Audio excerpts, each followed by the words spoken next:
Firing का वाकया खौफ व हरास फैलाने की एक कोशिश है। पुलिस चाहे तो कोई भाग नहीं सकता।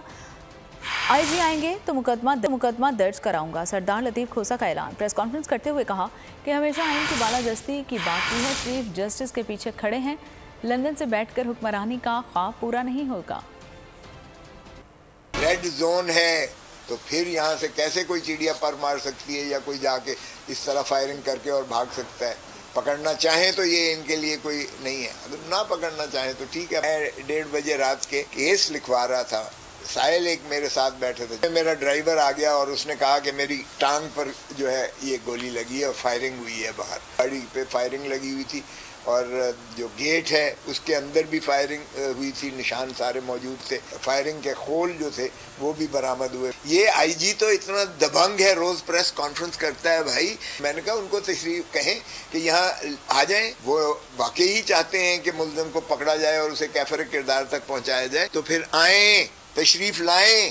गैर आईनी यहाँ हुकूमत मुसल्लत की गई है और हमने अज़्म किया और इरादा किया कि हम सीसा पिलाई दीवार की तरह चीफ जस्टिस के पीछे खड़े होंगे। लंदन से बैठकर हुक्मरानी कर सकते हैं इस मुल्क पर, और लेवल प्लेइंग फील्ड का मतलब ये है कि इन सारों को ख़त्म कर दो और वो बादशाह सलामत यहाँ वारिद होकर फिर दोबारा चौथी दफ़ा वज़ीर आज़म बने।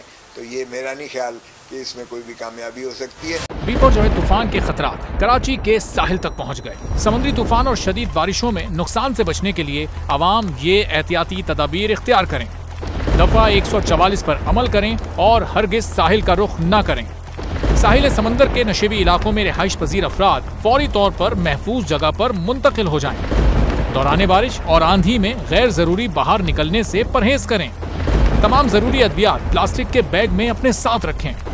बिजली के तार और खंभों से दूर रहें और उन्हें हरगिज ना छुएं, ये जानलेवा हो सकती हैं। गाड़ी चलाते हुए एहतियात करें और स्लो ड्राइविंग करें। गाड़ियों और मोटरसाइकिल को बिजली के खंभों के नीचे पार्क मत करें। दरख्तों, साइन बोर्ड्स और पीएमटी के नीचे खड़े ना हों।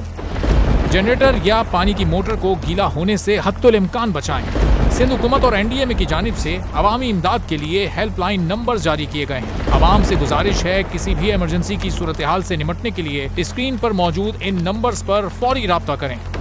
आंधी और तूफान से बचने की दुआ। ए अल्लाह, इसे रहमत बना और इसे अजाब ना बना। ए अल्लाह, इसे नफे वाली हवा बना और नुकसान वाली हवा ना बना।